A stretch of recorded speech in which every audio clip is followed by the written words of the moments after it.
മുഖാമുഖമായി നിൽക്കുന്നതിനെ അടുപ്പുകൾ ക്രമീകരിക്കുക.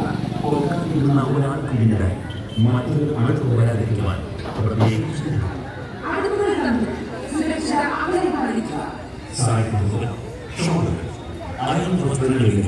ശരീരത്തോട് ചേർന്ന് ചുറ്റിരിക്കുക.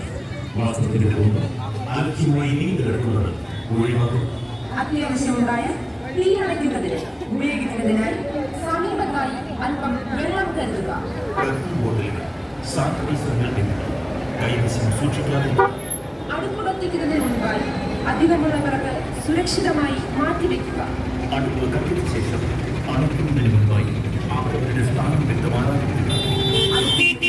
പുറത്തേക്ക് തീ പടരുന്നില്ല എന്ന് ഉറപ്പാക്കുക. പൊക്കാലയ്ക്ക് ശേഷം അടുപ്പ് പൂർണ്ണമായി അണഞ്ഞതായി ഉറപ്പാക്കിയ ശേഷം മാത്രം സ്ഥലത്ത് നിന്ന് പോകുക. അടുപ്പിൽ നിന്ന് മാറ്റുന്ന വിറകിൽ നിന്നും മറ്റു വസ്തുക്കളിലേക്ക് തീ പടരാതിരിക്കുന്നതിനായി അത് പൂർണ്ണമായി അണച്ചു എന്ന് ഉറപ്പാക്കുക. വസ്ത്രങ്ങളിൽ തീ പിടിച്ചാൽ നിലത്ത് കിടന്ന് ഉരുളുക. സമീപത്ത് നിൽക്കുന്നവർ വെള്ളമൊഴിച്ചോ കട്ടിയുള്ള തുണി കൊണ്ട് മൂടിയോ തീ അണയ്ക്കുക. കുട്ടികളെ പൊങ്കാലടുപ്പിന് സമീപം നിൽക്കുന്നതിന് അനുവദിക്കാതിരിക്കുക. അടിയന്തര സാഹചര്യങ്ങളിൽ ഫയർഫോഴ്സ്, പോലീസ് വാഹനങ്ങൾ, ആംബുലൻസ് എന്നിവയുടെ സുഗമമായ യാത്ര ഉറപ്പുവരുത്തുന്നതിനായുള്ള സ്ഥലം ഒഴിവാക്കി മാത്രം അടുപ്പ് കത്തിക്കുക. ഡ്യൂട്ടിയിലുള്ള ഫയർഫോഴ്സ്, പോലീസ് സേനാംഗങ്ങളുടെ സുരക്ഷാ നിർദ്ദേശങ്ങൾ അനുസരിക്കുക. ഹൈഡ്രജൻ ബലൂണുകളും സമാന വസ്തുക്കളും തീർത്തും ഒഴിവാക്കുക.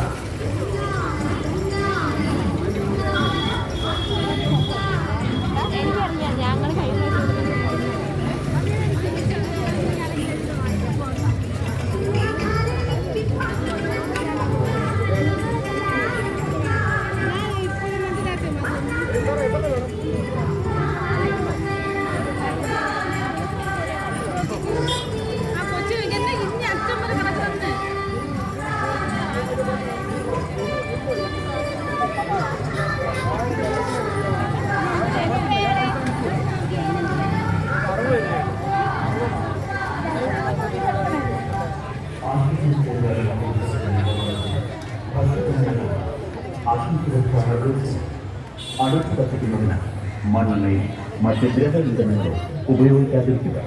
ഇത്തരം ഇന്ധനങ്ങൾ കൈവശം സൂക്ഷിക്കാതിരിക്കുക. പെട്രോൾ പമ്പുകൾ, ട്രാൻസ്ഫോമറുകൾ എന്നിവയ്ക്ക് സമീപം അടുപ്പ് കത്തിക്കരുത്.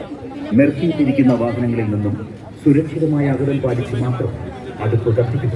ഭക്തജനങ്ങൾ മുഖാമുഖമായി നിൽക്കുന്ന നിലയിൽ അടുപ്പുകൾ ക്രമീകരിക്കുക. പൊങ്കാലയിടുന്ന ഒരാൾക്ക് പിന്നിലായി മറ്റൊരു അടുപ്പ് വരാതിരിക്കുവാൻ പ്രത്യേകം ശ്രദ്ധിക്കുക. അടുപ്പുകൾ തമ്മിൽ സുരക്ഷിത